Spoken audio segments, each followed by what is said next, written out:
Hello and welcome to another video. Today I did something that I probably shouldn't have done, but I've done it again. I bought myself another apparently brand new, never used motherboard. Now, if you remember about a month or two ago I did a video on a board that was actually made by the same manufacturer, Foxconn, and yeah, the caps on it were all leaking and would need to be replaced in order for it to be functional again.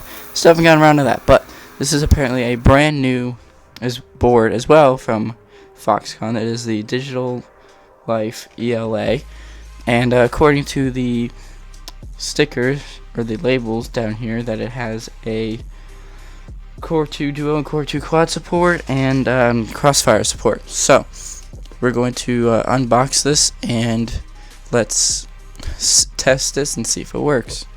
Alright, so this is the packaging. Now, it's not as decent a shape as the other motherboard that I got, but it still has the original box with really no other cosmetic issues besides this little opening right here. But as far as I know, what you do is you undo this and then you undo the one that's here on the back.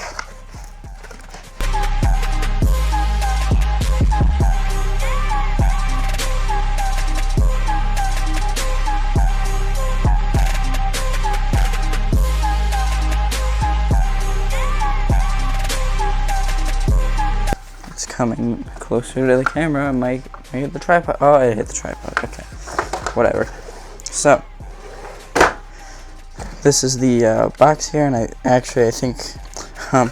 think it was put in upside down. I think it's supposed to open it like this, but there's the box. So let's open this, and there is the board. So this apparently is all focused on like the digital life. No surprise there, but yeah, this is a fancy motherboard. It's got a lot of interesting things. It's got Crossfire support, 4 DIMM slots. It has a error or a postcode thing, whatever it's called, on the motherboard. And yeah, I don't see any bad caps. In fact, all the caps seem to be solid capacitors, so this board won't have any of its leaking problems, or at least it shouldn't. But if we look on the back, not sure if it appears brand new or if that like original tape would have been there or not, but yeah, we'll set that off to the side real quick. So this also came with the original accessories as well. Accessories, I don't know, I think I say accessories weird, but yep, they're in this little thing right here. So we'll just okay. So here we have the fun stuff. Have SATA cables and SATA to Molex adapters. More of that. More of that.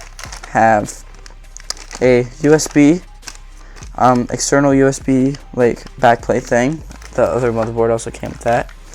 Have the, because these are IDE cables.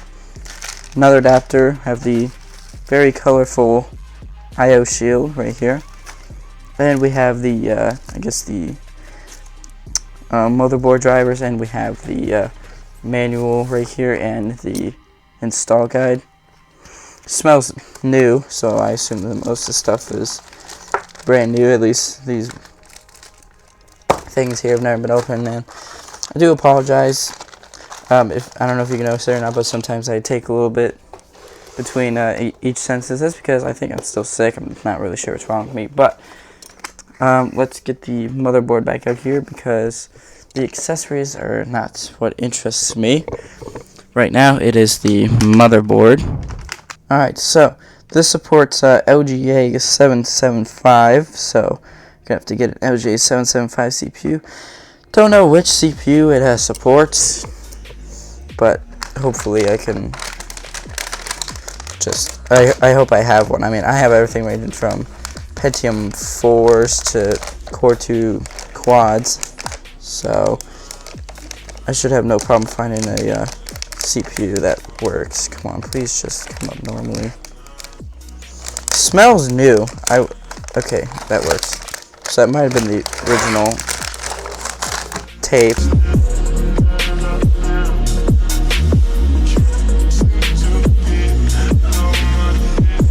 look at that beautiful red thing. So this is a pretty good looking motherboard. It has no leaking caps of sorts, and it says it supports Core 2 Duos and Core 2 Quads, so I don't even have to look up the support list. I'm sure I have one that works, but look how fancy this thing is. We even have buttons here for the power, whatever that is, reset, and the CMOS switch.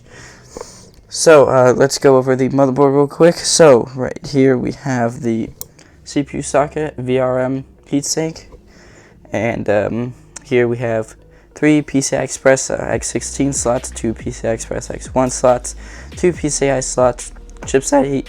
God, I just voice cracked really hard. Chipset heatsink, floppy connector, 4 front USB connectors, the error codes readout or whatever.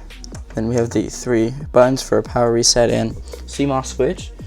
And then we also have some fan connectors for audio connectors. We have 6 SATA ports right here, IDE connector, 24-pin connector, 8-pin CPU connector.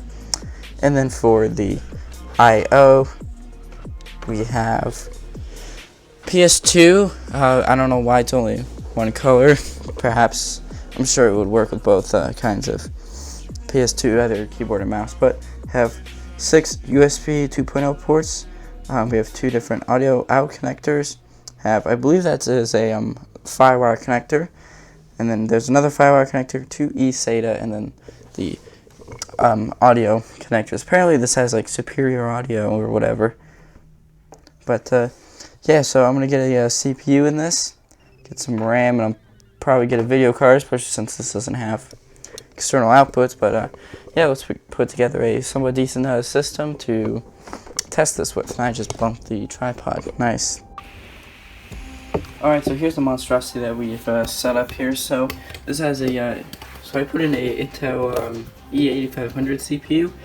It is a like the higher end core to do it, but hopefully it'll support it. I still haven't looked up yet or even looked in the manual, but my phone's on 1%. It's about to die, so we have 2 gigs of RAM and a quadro card, and I'm pretty sure I was sent a faulty DVI to VGA adapter because on almost every card I've tested that thing on, it doesn't work. It worked one time, but I'm gonna do this real quick before my phone dies. So let's plug this in. It does have a switch on the motherboard, so I don't have to worry about shorting any pins, but let's see if anything magical blows up.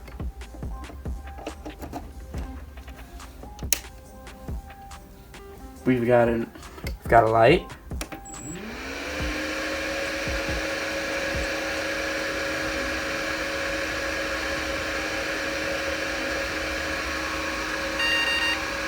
Ooh, made a sound.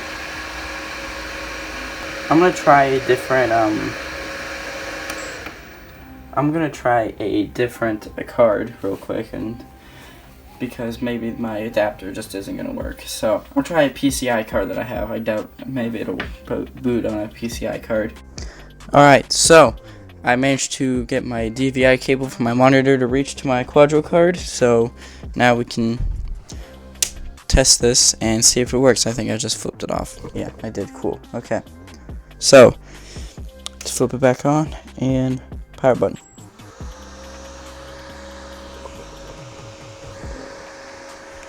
And there it is.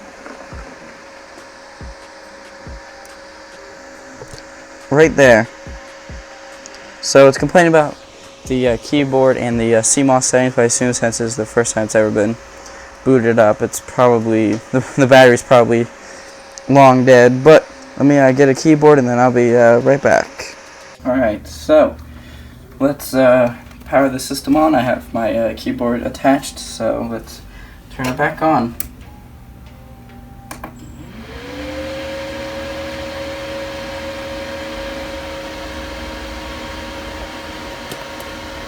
And there we go. So let's go to delete to enter the setup. System information, there's the hard drive, and yeah, the batteries.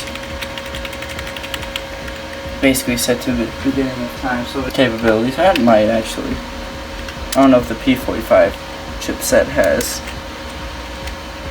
overclocking abilities, but it might. Let's current CPU temperature. Okay, cool, 52 degrees.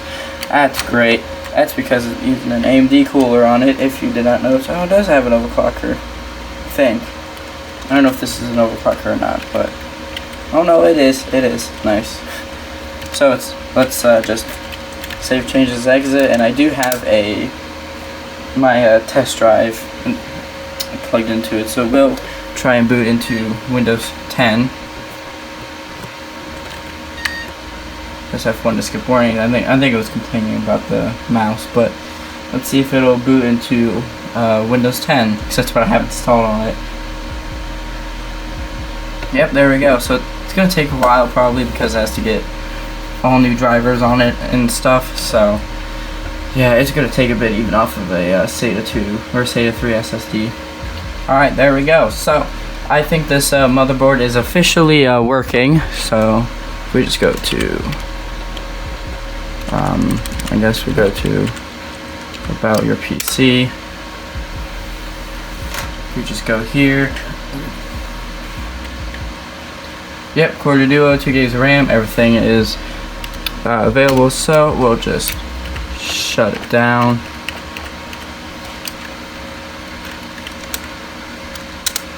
There we go, so we'll shut it down, set the incredible fan, AMD fan, running at full speed can shut up. So peaceful. So yeah, this board fully works, and it appears it was brand new because everything had that, you know, brand new stiffness to it. Like the retention bracket still had the original cover on it. I don't know if you noticed that or not. Can't really see what it says, but yeah. So had the original cover. It had all of the or at least one of the RAM DIMMs had that like stiff feeling to it of being brand new. And yeah, so hope you guys enjoy this quick video. I should really stop buying new old stock motherboards, but yeah, it just seems like Foxconn is the most common brand that I find on the website that I find these things at. So hope you guys enjoy this video, and I'll see you guys next time. Peace.